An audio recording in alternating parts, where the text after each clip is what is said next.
औज़ुबिल्लाहिमिनश्शैतानिर्रजीम बिस्मिल्लाहिर्रहमानिर्रहीम अस्सलाम वालेकुम। आज हम उन इनिशियल प्रॉब्लम्स की बात करेंगे जो पाकिस्तान को क्रिएट होने के बाद जो है वो फेस करना पड़ी। इस हवाले से क्वेश्चन नंबर 1 आएगा, MCQs number 1। The immediate task before the nation after independence was to establish both A और बी, यानी कि गवर्नमेंट मशीनरी और वर्केबल मशीनरी। ये दोनों टास्क जो हैं ये हमारी नेशन के लिए बहुत ज़्यादा ज़रूरी थे कि एक तो गवर्नमेंट मशीनरी होनी चाहिए प्रॉपर तौर पर, और दूसरा एडमिनिस्ट्रेटिव मशीनरी जो है वो होनी चाहिए। अच्छा, नेक्स्ट है कि नंबर 2 के ऊपर, the biggest administrative problem facing Pakistan was the acute shortage of competent and experienced personal. तो ये है रीजनल और लोकल गवर्नमेंट की एक बहुत ज़्यादा शॉर्टेज थी, और दूसरा सेंट्रल गवर्नमेंट जो है वो नहीं थी। ये दोनों प्रॉब्लम जो है वो सबसे बड़ी एडमिनिस्ट्रेटिव प्रॉब्लम थी पाकिस्तान के लिए। नंबर 3 के ऊपर है, at the creation of Pakistan central secretariat was established at Karachi. जब पाकिस्तान बना तो उस वक्त जो सेंट्रल सेक्रेटेरिएट है वो कराची के अंदर बनाया गया था। नेक्स्ट आएगा कि an agreement with which air company was concluded for the transportation of government officials and there families. तो वो है टाटा एयर कंपनी के साथ जो है वो हमारा मुआहिदा हुआ था पाकिस्तान का कि वो गवर्नमेंट ऑफिशियल्स को और उनकी फैमिलीज़ को जो है वो पाकिस्तान लेकर आएँ। नेक्स्ट आएगा कि who gave the formula in order to put the administrative machinery on smooth sailing. तो वो है चौधरी रहमत अली। चौधरी रहमत अली ने बाकायदा तौर पर एक फार्मूला पेश किया था कि कैसे हम एडमिनिस्ट्रेटिव मशीनरी को बिल्कुल स्मूथ वे के तहत हम उसको मैनेज कर सकते हैं। तो वो चौधरी रहमत अली ने फार्मूला दिया था। नेक्स्ट है कि when the first pay commission was set up. पहला पे कमीशन कब बनाया गया? तो वो जनवरी 1948 को। When first pay commission was establish, तो वो जनवरी 1948 को। नेक्स्ट आएगा कि Quaid-e Azam addressed the government official on 11 October 1947। Quaid-e Azam ने बाकायदा तौर पर गवर्नमेंट ऑफिशियल्स को कब आपने एड्रेस किया? तो आपने उनको 11 अक्टूबर 1947 को 11 अक्टूबर 1947 को कायदे आज़म ने गवर्नमेंट ऑफिशियल्स जो होते हैं, जो गवर्नमेंट के एम्प्लॉइज़ होते हैं बड़े बड़े, उनका आपने एड्रेस किया था। नेक्स्ट है कि British field marshal was in favor of maintaining the unity of armed forces, was interested with the job of dividing the armed forces and army asset। वो कौन से फील्ड, यानी कि फील्ड मार्शल जो हैं वो बरतानिया के फील्ड मार्शल, उनको ये ड्यूटी दी गई कि जो आर्म्ड फोर्सेस हैं उनको बाकायदा तौर पर दोनों ममालिक में डिवाइड करना है, और साथ ही साथ आर्मी के जो असासा जात हैं तो उनको 3 जून 1947 को 3 जून 1947 को मिलिट्री एसेट्स को डिवाइड करने का भी कहा गया था। नेक्स्ट है कि military asset were to be divided with the ratio of. Military जो असासा जात हैं वो किस रेशो के हिसाब से डिवाइड हुए? तो वो 36 और 64 के हिसाब से, यानी कि 36% जो है वो पाकिस्तान ले जाएगा, 64% जो है वो इंडिया के पास रहेंगे। नेक्स्ट आएगा कि at the time of participation all the ordnance factories 16 in number were located in India. At the time of participation, जब मतलब हमारी उनके साथ अलहदगी हो रही थी, तो जितनी की जितनी भी ऑर्डिनेंस फैक्ट्रीज़ हैं, मतलब जो असला बनाने वाली फैक्ट्रीज़ हैं, उनकी तादाद थी 16, और वो सारी की सारी कंपनी जो है वो इंडिया के अंदर लोकेट थी। नेक्स्ट है, it was decided that the army soldiers and men who opted either for Pakistan and India should report in their countries of choice by 15 August 1947। जब ये बात कही गई कि आर्मी सोल्जर्स जो अपनी ख्वाहिश से या अपनी रजामंदी से या वो पाकिस्तान को या वो इंडिया को ज्वाइन करना चाहते हैं, तो 15 अगस्त से पहले पहले अपनी रिपोर्ट जो है वो अपने ऑफिस में भिजवा दें। नेक्स्ट आएगा कि how much money in lieu of Pakistan share of ordnance factories was given to Pakistan. मतलब पाकिस्तान को असलहा फैक्ट्रीज़ के मद में कितना पैसा दिया गया? तो 60 मिलियन पैसा जो है वो पाकिस्तान को देने का वादा किया गया, 60 मिलियन। नेक्स्ट आएगा कि who were supervising the division of military asset. Military asset को डिवाइड करने की सुपरवाइजरी कौन कर रहे थे? तो वो ब्रिटिश कमांडर जो हैं वो कर रहे थे। ब्रिटिश कमांडर जो हैं वो मिलिट्री एसेट्स को डिवाइड करने की सुपरविजन उनके पास थी। नेक्स्ट आएगा कि which was the first organised attempt of extermination of Muslims. तो वो है 1946 massacres of Muslims Bihar, Bihar के अंदर 1946 के अंदर जब मुसलमानों का कत्लेआम किया गया, तो ये पहला मौका था कि जब मुसलमानों को ख़त्म करने की कोशिश की गई। नेक्स्ट है कि which massacre planned by Sikh was on large scale, वो कौन सा यानी कि मुसलमान जब सबसे ज़्यादा कब शहीद हुए कि जो कि सिखों ने बाकायदा तौर पर एक प्लान किया हुआ था, तो वो पंजाब और बिहार के अंदर सिखों ने जो है प्लानिंग करके जो वहाँ के लोग मुसलमानों को कत्ल किया। नेक्स्ट है कि in the Indian Punjab which state troops joined with Hindu and Sikh bands in the systematic extermination of Muslims population, मतलब वो कौन से बाकायदा तौर पर जो हिंदू और मुस्लिम्स बैंड हैं, जो मतलब उनके ट्रूप्स थे, उन्होंने इंडियन पंजाब के अंदर मुसलमानों को ख़त्म करने का एक दूसरे के साथ जॉइन हो गई। तो वो पटियाला, अलवार और भातरपुर, ये मतलब जो इलाका जात हैं वहाँ के जो फ़ौजी हैं ख़ास तौर पर हिंदू और सिख, वो आपस में जॉइन हो गए कि मुसलमानों का कत्लेआम किया जाए। नेक्स्ट है what was the first and immediate problem which invited attention of the government, कि सबसे पहला और सबसे बड़ा मसला कौन सा था जिसने गवर्नमेंट की अटेंशन को अपनी तरफ मतवज्जे किया, तो वो है रिहेबिलिटेशन ऑफ रेफ्यूजीज़, मतलब जो लोग हिजरत करके आ रहे थे उनको सेटल करना, ये सबसे बड़ा मसला। नेक्स्ट आएगा कि which Pakistani leader gave his personal attention to the grave problem of refugees, वो कौन से मतलब पाकिस्तानी लीडर हैं जिन्होंने बाकायदा तौर पर जो रेफ्यूजीज़ आ रहे थे उनकी ग्रेव प्रॉब्लम के ऊपर ज़्यादा फोकस आपने यानी कि करने को कहा, तो वो है Quaid-e-Azam Mohammad Ali Jinnah. Which Pakistani leader gave his personal attention to the grave problem of refugees, मतलब जो रेफ्यूजीज़ आ रहे हैं और अगर वो रास्ते में मर रहे हैं तो उनको दफनाने के हवाले से कायद-ए-आज़म ने जो है वो उस तरफ ही अटेंशन दिलवाई थी। नेक्स्ट है कि at the time of creation of Pakistan there was a cash balance of how much money, जब पाकिस्तान बना तो पाकिस्तान के पास कैश बैलेंस कितना था, 4 बिलियन रुपए। 4 बिलियन रुपए जो हैं वो पाकिस्तान के पास कैश के अंदर मौजूद थे। नेक्स्ट आएगा कि at the time of partition a cash balance of price 4 billion was laying in which bank, तो वो है reserve Bank of India. India का जो रिज़र्व बैंक है जो इस वक्त इस तरह यानी कि वहाँ पर वही है जिस तरह हमारे पास स्टेट बैंक है, तो इंडिया का जो रिज़र्व बैंक है उसके अंदर 4 बिलियन रुपए जो हैं वो पाकिस्तान के हिस्से के पड़े हुए थे। नेक्स्ट आएगा कि when eight the time of partition division of 4 billion was decided, तो पाकिस्तान को उसमें से कितने मिले, वो हैं 750 मिलियन रुपए।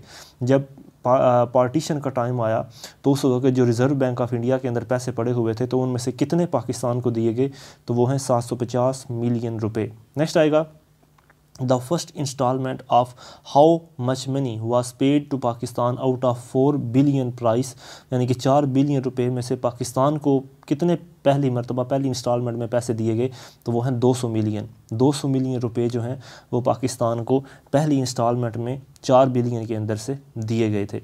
नेक्स्ट है कि who threaten that the rest of amount 550 million shall not be paid until Pakistan recognised India's right over Kashmir, ये बात किसने कही थी, यानी कि हमें किसने धमकी दी थी कि पिछले 550 मिलियन रुपए हम पाकिस्तान को पे नहीं करेंगे उस वक्त तक जब तक पाकिस्तान कश्मीर को इंडिया का हिस्सा ना मान ले, तो वो बात कही थी सरदार पटेल जो है उसने ये बात कही थी। अच्छा, नेक्स्ट है कि अपॉन वो threaten of going to hunger strike if amount due to Pakistan was not paid Indian government give another instalment of 500 million to Pakistan, ये बात किसने कही थी कि अगर पाकिस्तान को पैसे ना दिए गए तो मैं हंगर स्ट्राइक के ऊपर चला जाऊंगा, यानी कि मैं भूख हड़ताल कर लूँगा। तो ये बात गांधी ने कही थी और गांधी की बात के बाद जो है पाकिस्तान को 500 मिलियन रुपए जो हैं वो मज़ीद पे किए गए। नेक्स्ट है कि water dispute between India and Pakistan had its origin in the partition of Punjab, Pakistan और इंडिया के दरमियान जो पानी का मसला खड़ा हुआ था वो दरअसल कब खड़ा हुआ, जब पंजाब की पार्टीशन हुई थी, पंजाब को जब डिवाइड किया गया। नेक्स्ट है the three western rivers Indus, Jhelum और Chenab flow into Pakistan from which state, तो ये जम्मू और कश्मीर से जो है ये तीनों दरिया निकलते हैं। जम्मू और कश्मीर से तीनों दरियाए सिंध, दरियाए झेलम और दरियाए चिनाब, ये तीनों दरिया जो हैं ये जम्मू और कश्मीर से निकलते हैं। अच्छा, उसके बाद है द 3 ईस्टर्न रिवर्स दरियाए रावी, दरियाए ब्यास और दरियाए सतलज, ये पाकिस्तान, ये यानी कि पाकिस्तान की तरफ कहाँ से आते हैं, ये इंडिया की तरफ से आते हैं। ये तीनों दरिया रावी, सतलज और ब्यास ये पाकिस्तान में इंडिया की तरफ से आते हैं। नेक्स्ट है कि when it was decided that the Jassar head work would be given to India, ये कब फैसला किया गया कि जसार हेड वर्क जो है वो इंडिया के हिस्से में दिया जाएगा, तो ये उस वक्त फ़ैसला किया गया जब दोनों मुल्कों की पार्टीशन हो रही थी। Eight the time of partition इस बात का फ़ैसला किया गया कि जो जसार हेड वर्क है वो इंडिया के हिस्से में आएगा। नेक्स्ट है before partition India plan to build which dam on river Sutlej, पार्टीशन से पहले इंडिया कौन सा डैम बनाने का प्लान कर रहा था दरियाए सतलज के ऊपर, तो वो है बखारा डैम, BAKHARA, बखारा डैम जो है वो इंडिया फ़ैसला कर रहा था कि वो दरियाए सतलज के ऊपर बनाएगा पार्टीशन से पहले।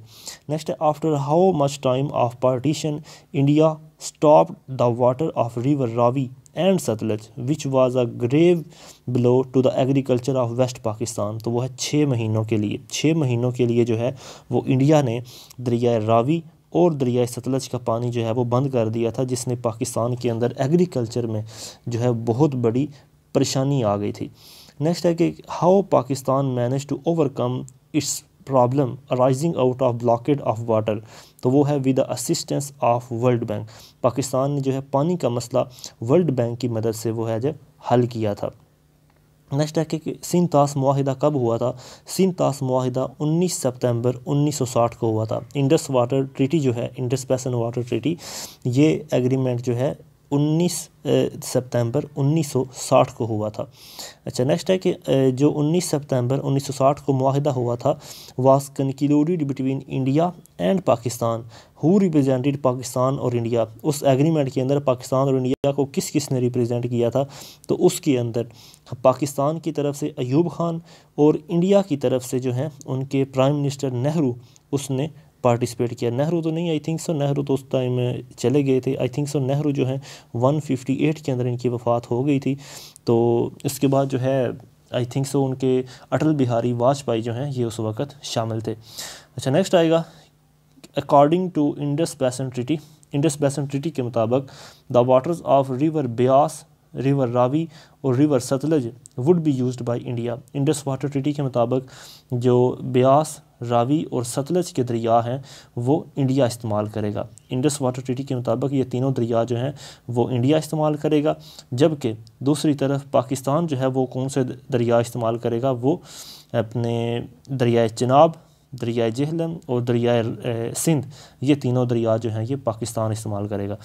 अच्छा, when it was decided that to make the best use of water of rivers 2 dams 5 barrage and 7 link canals would be built, ये कब फैसला किया गया कि इस वाटर ट्रीटी के बाद जो है इन तीनों दरियाओं के ऊपर 2 डैम बनेंगे, 5 बैराज बनेंगे और 7 लिंक कैनाल्स बनेंगी। तो ये 19 सितंबर जिस दिन ये मुआहिदा हुआ था उस दिन इस बात का फैसला हुआ। नेक्स्ट है the Indian princely states numbering 562 comprised of how much of Indian treaty, 562 जो इंडियन स्टेट्स हैं, प्रिंसली स्टेट्स जहाँ पर महाराजों या राजों की हुकूमत थी, तो वो टोटल इंडियन टेरिटरी का कितने फ़ीसद थी, तो वो 1/3 थी, 1/3। नेक्स्ट है कि who led the reactionary Hindu parties in their unholy war of extermination against Muslims after partition, तो वो है RSS जो है उसने बाकायदा तौर पर हिंदू पार्टीज़ की तरफ ये एक रिएक्शन किया कि एक अनहोली वार होनी चाहिए मुसलमानों के ख़िलाफ़ और उनका इसमें कत्लेआम होना चाहिए, ये है RSS। नेक्स्ट है कि which of the following new ministry was held by the Quaid Azam himself, तो वो है refugees rehabilitation. Which of the following new ministry was held by Quaid Azam, new ministry जो कायद आज़म ने बज़ाते खुद एक बनाई थी तो वो थी रेफ्यूजीज़ रिहेबिलिटेशन मिनिस्ट्री, जो है वो आपने खुद क्रिएट की थी। नेक्स्ट है कि refugees relief fund, refugee relief fund कब बनाया गया, 1947 को। रिफ्यूजी रिलीफ फ़ंड जो है वो कब बनाया गया, 1947 को। नेक्स्ट है कि when British government announced that British paramountcy would not be transfer to any government of British India, तो उन्होंने फैसला किया था 20 फरवरी 1947 को, 20 फरवरी 1947 को ब्रिटिश गवर्नमेंट ने इस बात का हुक्म दिया था। अच्छा, उसके बाद आएगा When British government announced that British paramount over India and princely states would end in June 1948। British government ने कब ये ऐलान किया था कि बरतानिया का जो रोबो दबदबा है वो इंडिया के ऊपर से और जितनी भी महाराजाओं या राजाओं की हुकूमत है उनके ऊपर से उठ जाएगा, तो वो जून 1948 तक ब्रिटिश गवर्नमेंट ने जो है ये अनाउंस किया था कि हमारा उनसे कंट्रोल जो है वो उठ जाएगा। नेक्स्ट है कि by 15 August 1947 all princely states declare their accession either with India और पाकिस्तान एक्सेप्ट हैदराबाद, जूनागढ़ और कश्मीर। इन तीनों रियासतों को छोड़ के, ये तीनों रियासतें जो कि प्रिंसली स्टेट्स थीं, इन तीनों रियासतों को छोड़ के बाकी तमाम की तमाम रियासतों ने फैसला कर लिया था कि आया वो पाकिस्तान का हिस्सा बनेंगी या इंडिया का। नेक्स्ट है कि Junagadh eight the time of partition had a area of 3,337 square kilometre. Junagadh जो है जब पार्टीशन के वक़्त जूनागढ़ का एरिया कितना था, 3,337 स्क्वायर किलोमीटर।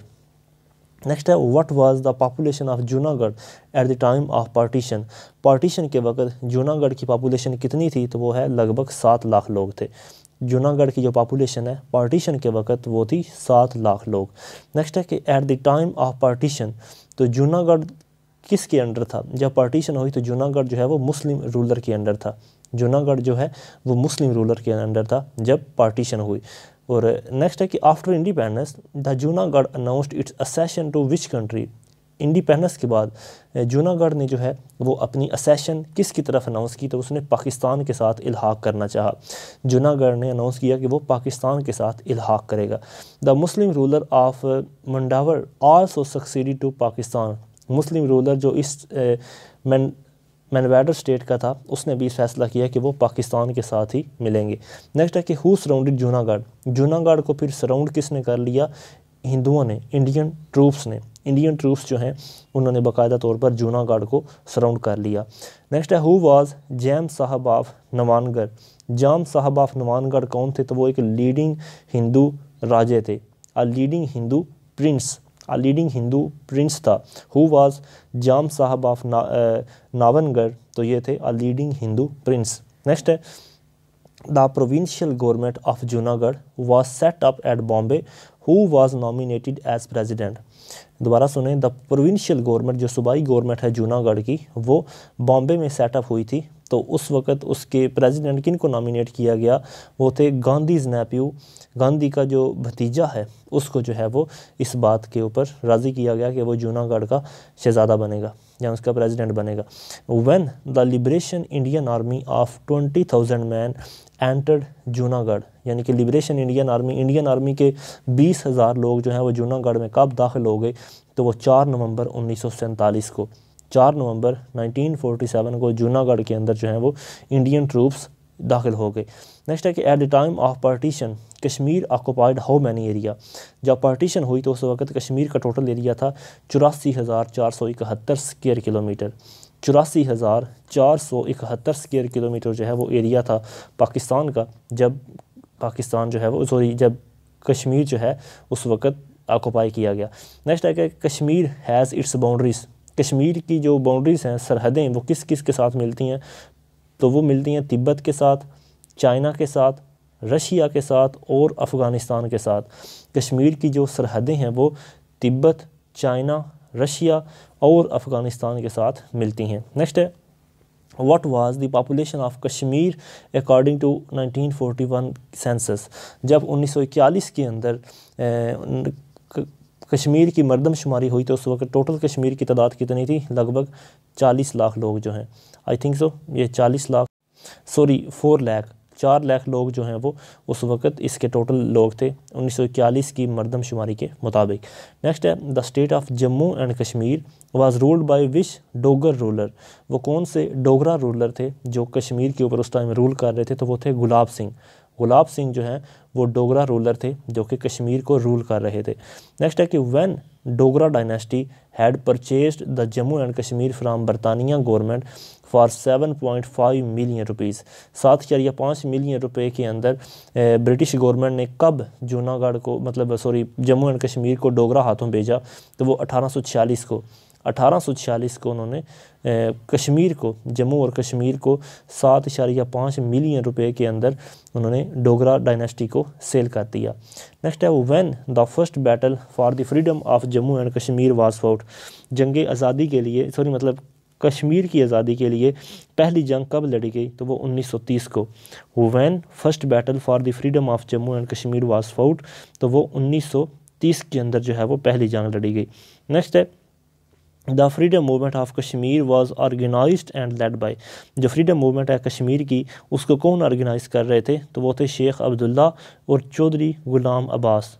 शेख अब्दुल्ला और चौधरी गुलाम अब्बास जो हैं, ये फ्रीडम मूवमेंट जो 1930 के अंदर हुई थी उसको ये लीड कर रहे थे। नेक्स्ट है the freedom movement of Kashmir was quelled with was assistance. तो वो थी ब्रिटिश मूवमेंट के साथ। जो फ्रीडम मूवमेंट ऑफ कश्मीर थी वो किसके बिलमुकाबल थी, वो थी ब्रिटिश मूवमेंट के साथ। नेक्स्ट आएगा कि who was ruler of Kashmir at the time of partition. जब पार्टीशन हुई तो उस वक़्त कश्मीर के ऊपर कौन रूल कर रहा था, तो वो था Hari Singh. Hari Singh was the ruler of Kashmir at the time of partition. Next है कि which maharaja of Kashmir came under immense pressure from the public to announce the state's accession to Pakistan at an early date. तो वो है हरी सिंह। हरी सिंह को जो है अपनी राया की तरफ से काफ़ी हद तक प्रेशराइज़ किया गया कि वो पाकिस्तान के साथ अपनी असेशन करे। नेक्स्ट है कि which Hindu maharaja made an appeal to the Indian government to extended assistance to control the uprising. तो वो है हरी सिंह। हरी सिंह वो हिंदू महाराजा है जिसने इंडियन गवर्नमेंट से अपील की थी कि वो मेरे यानी कि कश्मीर के अंदर जो अपराइजिंग हो रही है उसको कंट्रोल करे। नेक्स्ट है कि in order to extend assistance to control uprising situation in Kashmir who first asked for accession of the valley with India. तो वो है इंडियन गवर्नमेंट। इंडियन गवर्नमेंट ने कश्मीर के महाराजे को कहा था कि अगर तुम ये चाहते हो कि हम तुम्हारे कश्मीर के हालात को, अपराइजिंग सिचुएशन को कंट्रोल करें, तो तुम्हें अपना इल्हाक इंडिया के साथ करना होगा। नेक्स्ट है कायदे Azam ordered General Gracey to attack Kashmir which he refuse to carry out on the pretext that we could not take such action without the orders of supreme commander of Pakistan and India. Quaid-e Azam ने जब general Gracy को ये कहा था कि वो कश्मीर के ऊपर हमला करे तो उसने इनकार कर दिया था, और उसकी वजह ये थी कि उसने कहा कि जब तक पाकिस्तान और इंडिया के सुप्रीम कमांडर जो हैं वो हुक्म नहीं देंगे तो वो अटैक नहीं करेगा। नेक्स्ट है when India in view of its bad military position in Jammu and Kashmir made a phonetical appeal to the UNO। कब इंडिया जो है वो अपना मुकदमा जम्मू एंड कश्मीर का UNO में ले गया, तो वो 1 जनवरी 1948 को। 1 जनवरी 1948 को इंडिया जो है वो अपना मुकदमा ये वाला कश्मीर का मसला UNO में ले गया। Next who decided that there would be boundary line drawn under the supervision of UNCIP। तो वो है UNO ने अंडर UNCIP के तहत कहा था कि वहाँ पर जो है मतलब बाउंड्री लाइन एक खींची जाएगी और उसको सुपरवाइज़ करेगा UNCIP, और ये बात UNO ने कही थी। नेक्स्ट है which country in spite of its better military position accepted ceasefire because he wanted the settlement of issue in a peaceful manner। वो कौन सा मुल्क है जिसने अपनी अच्छी मिलिट्री पोजीशन होने के बावजूद भी इस बात को कबूल किया कि वो सीज़ फायर करेगा, यानी कि जंग बंदी करेगा ताकि जो मसला है वो पीसफुली हल हो सके, तो वो है पाकिस्तान। पाकिस्तान ने अपने ट्रूप्स जो हैं वो पीछे लिए थे। नेक्स्ट है who made this statement that due to strategic position that Jammu and Kashmir hold, if this state join India dominion Pakistan would be completely exercised। तो ये शेख अब्दुल्ला ने कहा था। शेख अब्दुल्ला ने ये बात कही थी कि जो पोजीशन, जो स्ट्रेटजिक अहमियत जम्मू और कश्मीर की है, अगर ये इंडिया के साथ इल्हाक कर गया तो पाकिस्तान जो है उसके लिए काफ़ी मुश्किलात बन सकती हैं। नेक्स्ट है कि when a delegation under sir Dixon came but Indian government did not accept its recommendation. तो वो है 1950 के अंदर। When a delegation under sir Dixon के अंडर वो कौन सा डेलीगेशन है जो आया था यानी कि इस मसले को हल करने के लिए, but Indian government did not accept its recommendation, लेकिन इंडियन गवर्नमेंट ने उसकी रिकमेंडेशंस को ना माना, तो वो है 1950 के अंदर वो आए थे। नेक्स्ट है when doctor Graham came with the commission was proposal was rejected by Indian government, तो वो 1951 और 1952 में फिर दोबारा आए थे। व्हेन डॉक्टर ग्राहम, डॉक्टर पहले कौन आए थे, सर डिक्सन, और फिर आए थे डॉक्टर ग्राहम। सर डिक्सन आए थे 1950 में और डॉक्टर ग्राहम आए थे 1951 और 52 में मसले कश्मीर को हल करने के लिए, लेकिन बार बार इंडियन गवर्नमेंट उनके प्रपोजल को रिजेक्ट कर दिया। नेक्स्ट है when India held a so called plebiscite in the valley under the supervision of armed forces, India ने कब मतलब बस दिखावे के तौर पर प्लेबिसाइड करवाया कि लोगों की राय ली, वो 1954 के अंदर जो है उन्होंने अपनी आर्मी फोर्सेस के अंडर ही मतलब उन्होंने प्लेबिसाइड करवाया था कि कश्मीर के अंदर। Next eight the time of partition of Hyderabad, जब पार्टीशन हुई तो हैदराबाद का एरिया कितना था, 82,000 square miles. Eight the time of partition Hyderabad का कितना एरिया था, 82,000 स्क्वायर किलोमीटर। नेक्स्ट है कि at the time of partition which state had its own system of currency and postage stamps, तो वो है हैदराबाद। जब पार्टीशन हुई तो वो कौन सी स्टेट है जिसकी बाकायदा तौर पर अपनी करेंसी थी और अपनी पोस्टेज स्टैम्प भी थी, तो वो है हैदराबाद की स्टेट। नेक्स्ट है the Nizam of Hyderabad had a title of, जो निज़ाम हैदराबाद के थे यानी कि हैदराबाद के उनको रूल करने वाले, उनका असल टाइटल क्या था, उनका टाइटल था his exalted Highness. His exalted Highness जो है ये निज़ाम ऑफ हैदराबाद का टाइटल था। नेक्स्ट है कि which British lord did his best to bring the Hyderabad in India fold, तो लॉर्ड माउंटबेटन जो है उसने अपनी पूरी कोशिश कर दी थी कि वो हैदराबाद को इंडिया का हिस्सा बनाए। ब्रिटिश के अंदर से जो लॉर्ड माउंटबेटन है उसने अपनी पूरी कोशिश की कि हैदराबाद इंडिया का ही हिस्सा बने। नेक्स्ट है कि when a stand still agreement between India and Hyderabad was concluded, India और हैदराबाद के दरमियान कब एक स्टैंड स्टिल एग्रीमेंट हुआ, तो वो 29 नवंबर 1947 को, 29 नवंबर 1947 को जो है वो स्टैंड स्टिल एग्रीमेंट हुआ बिटवीन इंडिया और हैदराबाद। नेक्स्ट है when Nawab of Hyderabad filed a complaint before the security council of UNO, तो निज़ाम ऑफ हैदराबाद ने या नवाब ऑफ हैदराबाद ने security United nation security council के अंदर कब जो है वो अपनी कंप्लेंट लिखवाई, तो वो 24 अगस्त 1948 को, 24 अगस्त 1948 को सिक्योरिटी काउंसिल के अंदर उन्होंने नवाब ऑफ हैदराबाद ने अपनी कंप्लेंट लिखवाई। नेक्स्ट है कि when after a brief resistance the Hyderabad army surrendered and Indian forces enter into Hyderabad, कब जो है मतलब बहुत ज़्यादा रेजिस्टेंस के बाद हैदराबाद की आर्मी ने अपने हथियार डाल दिए और इंडियन आर्मी जो है वो हैदराबाद में दाखिल हो गई, तो वो 17 सितंबर 1947 को, 17 सितंबर 1948 को 1948 तक जो है इंडियन ट्रूप्स उसके ऊपर आ चुके थे। नेक्स्ट है कि who correctly realise that Pakistan would not be able to overcome its economic problems by the assistance of Reserve Bank of India, ये बात किसने कही थी कि अगर हमारे सर के ऊपर रिज़र्व बैंक ऑफ इंडिया रहा तो हम कभी भी अपनी इकोनॉमिक प्रॉब्लम्स को नहीं संभाल पाएंगे, तो वो है कायदे आज़म ने ये बात कही थी। कायदे आज़म ने कहा था कि अगर हम अब रिज़र्व बैंक ऑफ इंडिया के ऊपर डिपेंड रहे तो हमारी इकोनॉमिक प्रॉब्लम्स मज़ीद बढ़ेंगी।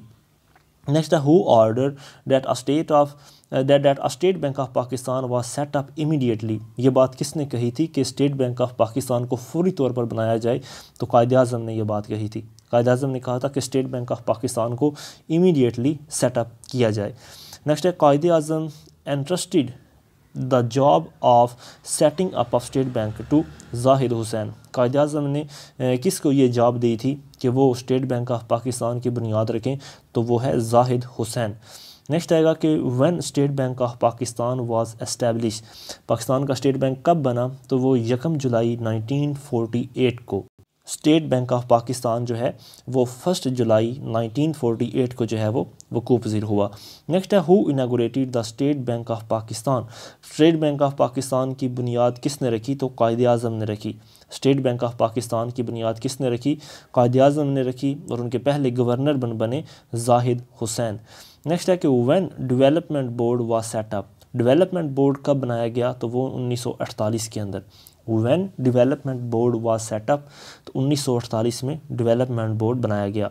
नेक्स्ट है when a concrete policy was derived for the industrial development of country with an emphasis on the use of raw material available in the country। तो वो है 1948 के अंदर, 1948 के अंदर बाकायदा तौर पर एक कंक्रीट पॉलिसी जो है इंडस्ट्रियल डेवलपमेंट के लिए वो बनाई गई थी, और ताकि उसके तहत जो है रॉ मटेरियल जो है उसको अच्छी तरह मुल्क में यूज़ किया जा सके। तो ये पॉलिसी बनी थी 1948 के अंदर इंडस्ट्रियल डेवलपमेंट के लिए।